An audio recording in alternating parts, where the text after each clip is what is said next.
Alright, so now we know what is inside the nucleus. Now let's talk about describing the nucleus. The nucleus is described using two numbers, the atomic number and the mass number. The atomic number is the number of protons in an atom's nucleus. You can find the atomic number on every periodic chart. If you look at a periodic chart, and I'm going to draw a square for us to talk about here. That's supposed to be a square. Most periodic charts have a number up at the top, your elemental symbol, and then another number down at the bottom. The top number right here is your atomic number. Your atomic number is the number of protons in the nucleus of an atom. The periodic table is arranged in order of increasing atomic number.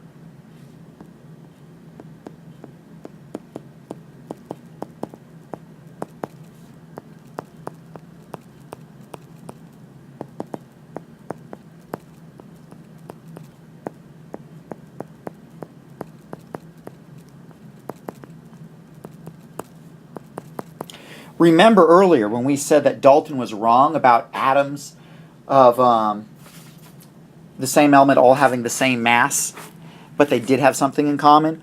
All atoms of an element have the same atomic number. It turns out that it is the number of protons that defines the identity of an element.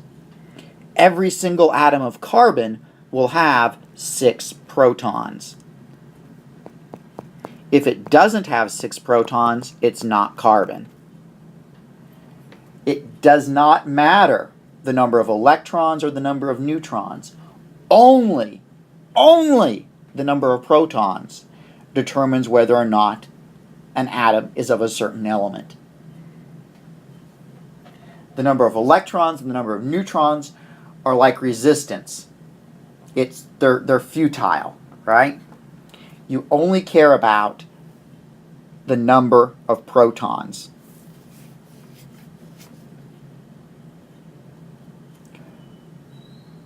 For a neutral atom, meaning it doesn't have a charge, the number of protons equals the number of electrons. So for a neutral atom of carbon, it would not only have 6 protons, but would have 6 electrons.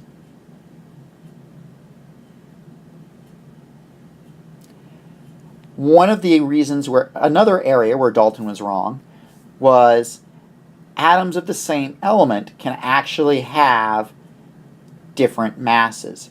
Atoms of the same elements that have different masses are referred to as isotopes. Now, how can they be atoms of the same element and have different masses? By differing in the number of neutrons. Remember, only the number of protons determine the identity of an element. So they're allowed to have different neutrons.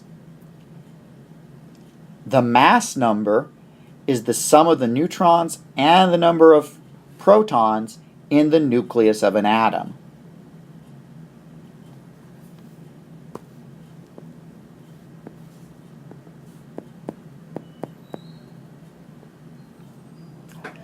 The mass number does not appear on the periodic chart.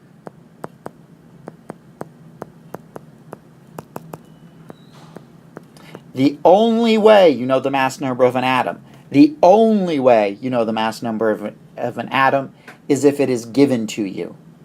How is it given to you? There's a couple ways it can be given to you. Carbon has 3 isotopes. It has carbon-12, carbon-13, and carbon-14. All of these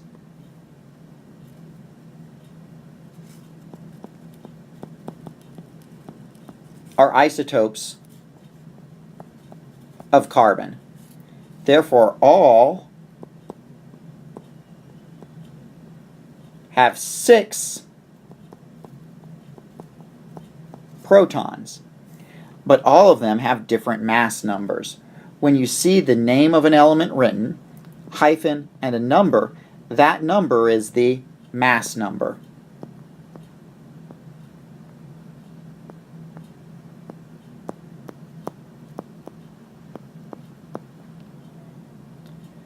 So carbon has 3 isotopes possible. They all have 6 protons, but they differ in their number of neutrons.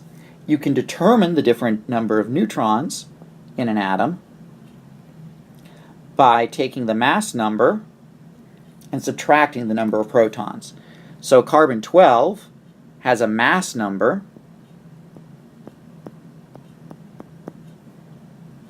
of 12. Because it's carbon, it has 6 protons.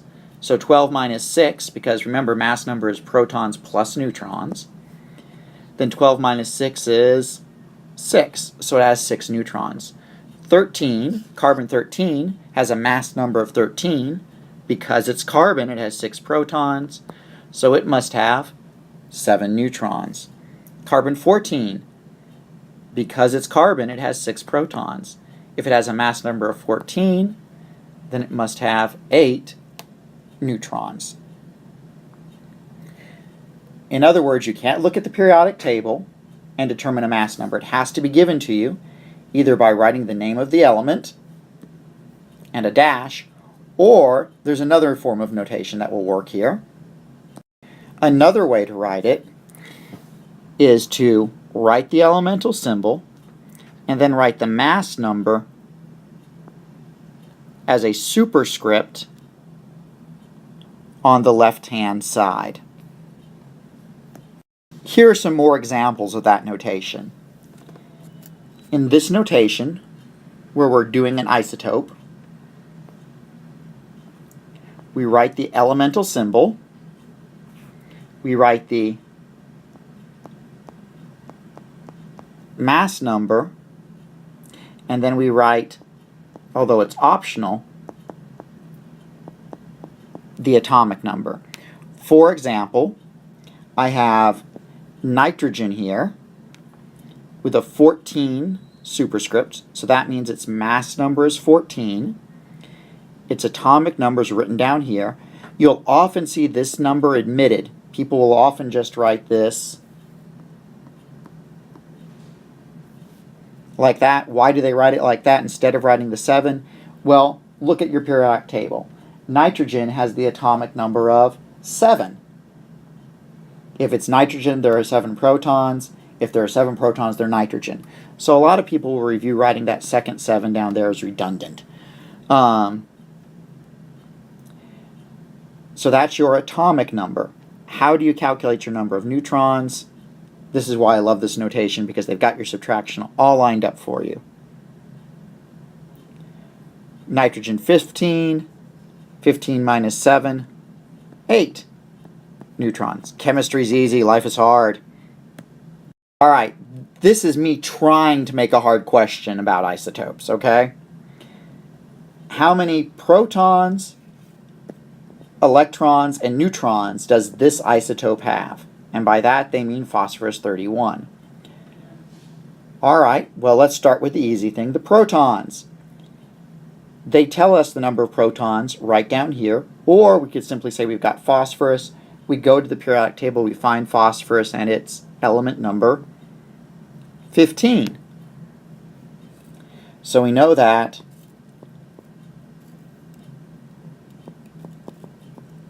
we have 15 protons. How about electrons? Well, there's no charge denoted over here. And since there's no charge noted, the number of protons and the number of electrons must be equal. Then the neutrons. The only thing that ever causes people trouble on exams is they will forget that the mass number is the number of neutrons plus the number of protons. So to get your number of neutrons, you have to do that subtraction. 31 minus 15 is 16. So 15, 15, 16. Oh, what do you know about that? Why don't you write down Nora? Write down Nora. N-O-R-A. Nora. Why don't you write down Nora?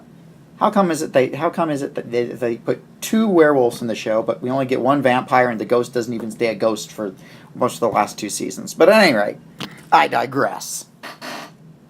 You wrote down Nora. N-O-R-A. All right, let's work another example. This time, we're dealing with uranium-235. How many protons, neutrons, and electrons does uranium-235 have? Well, let's do the easy ones first.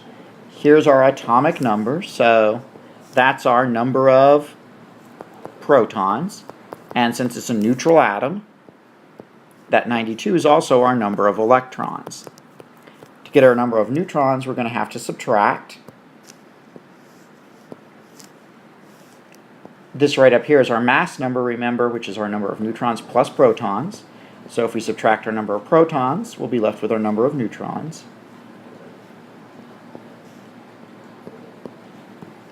Or 143 neutrons.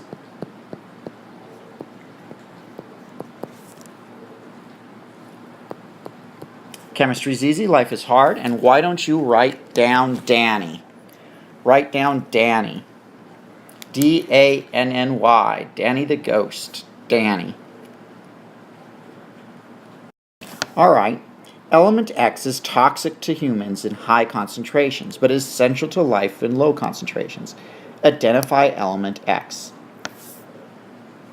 Then write the symbol for the isotope of X that has 28 neutrons. Alright. First of all, they tell us that X has 24 protons. So we have to go to our periodic chart and find out what element number 24 is. Element 24 is located in the middle there, and it's chromium, which has the elemental symbol Cr. So for the isotope of chromium, that has 28 neutrons, we have to add our protons and neutrons together to get the mass number of 52. So that would be the isotope symbol. So the name and how we would say that isotope would be chromium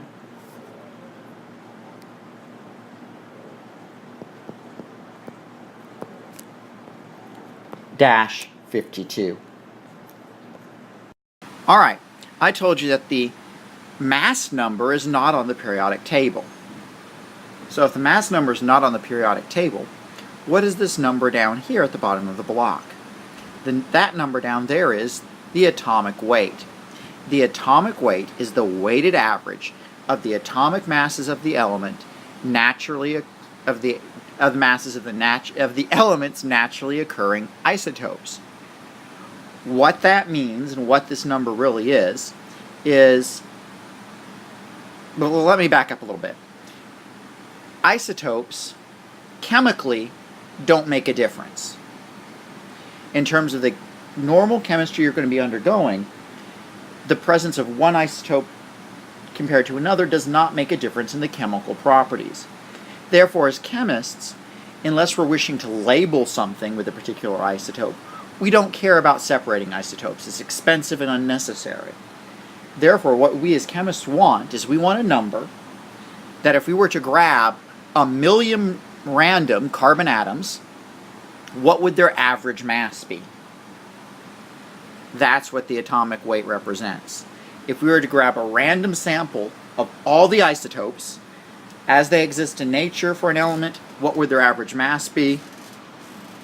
That's what your atomic weight is. So if I grabbed 1,000,000 random carbon atoms, their average mass would be 12.011 AMU, or atomic mass units. Mathematically, how do you calculate atomic weight?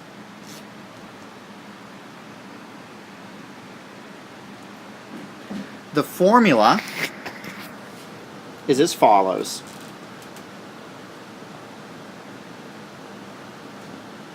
Whoa. The atomic mass equals the fractional abundance of one element, of one isotope, sorry. The atomic mass equals the fractional abundance of one isotope times its mass plus the fractional abundance of the second isotope times its mass plus the fractional abundance of the third isotope times its mass, so forth and so on. What do I mean by fractional abundance? Abundance here has to be in a fraction. Most of the time, however, abundance will be given in a form of a percent. How do you turn a percent into a fraction? You divide by 100, right?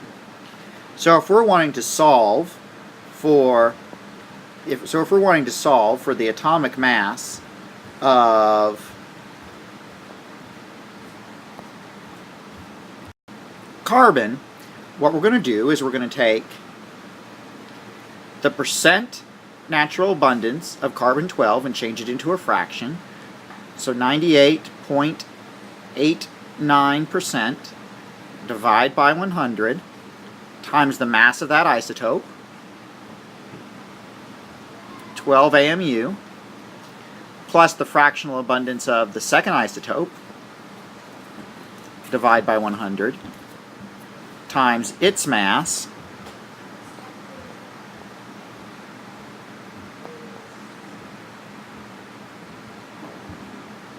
and then you multiply, add, and you get the mass of the carbon to be 12.01 AMU. Let's take a look at a couple more examples.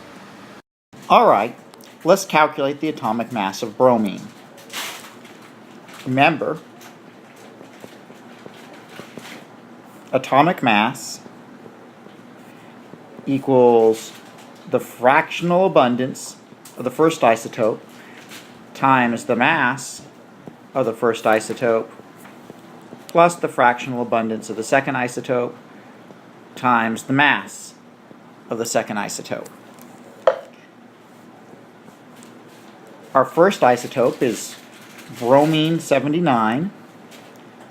It has a percent abundance of 50.69. To change it into a fraction, we're going to divide by 100. It has a mass of 78.9183. Our second isotope is bromine 81. It has a fractional abundance of 49.31%. Change it into a fraction by dividing by 100. Times its mass of 80.9163. Punching it into my calculator now, and I have 0.50, whoops.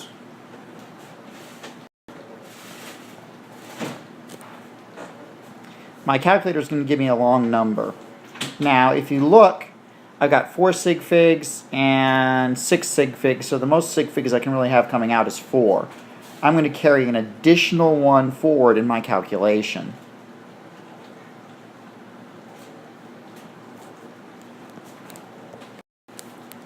Punch that into my calculator, and again, I get a long number, but I've got 4 and 6, so I should be limited to 4 sig figs coming out. I'm going to carry an additional 2 in to avoid some rounding there. Now I need to add together.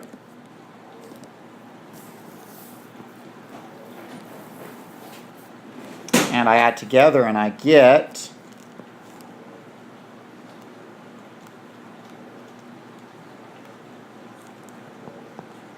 79.90, which happens to be choice A. Chemistry's easy, life is hard. Alright, we can do some algebra with this one too. The average atomic mass of boron is 1081. It is composed of 2 stable isotopes, boron 10 and boron 11. The atomic mass of boron 10 is 10.05, and it has an isotopic abundance of 20%. What is the atomic mass of boron 11? Well, first of all, let's solve for the low-hanging fruit first. If we're going to solve for atomic mass, we need the abundance of each. If the abundance of 10 is 20%, then the abundance of 11 must be 80%. Why is that? Because percents have to equal 100. So now we have atomic mass equals the fractional abundance of 10 times the mass of 10 plus the fractional abundance of 11 times the mass of 11. They gave us in the problem the atomic mass. They gave us the percent abundance of 10. We need to change it into a fraction. They gave us the mass of 10. They gave us the fractional abundance of 11 indirectly as 80% times the mass of 11. Now it's plug and chug city.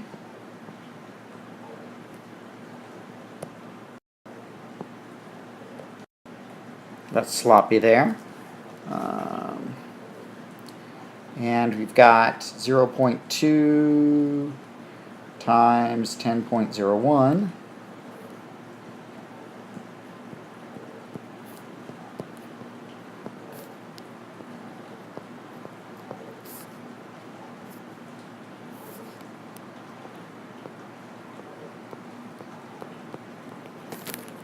Subtract 2.2, 10.81 minus 2.002.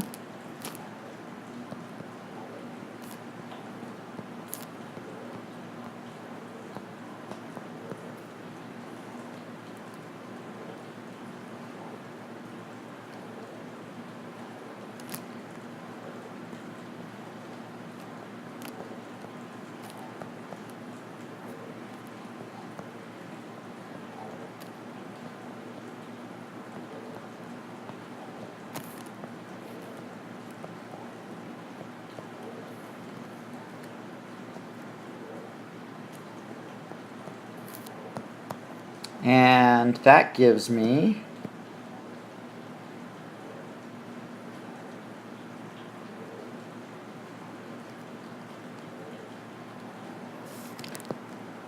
a mass of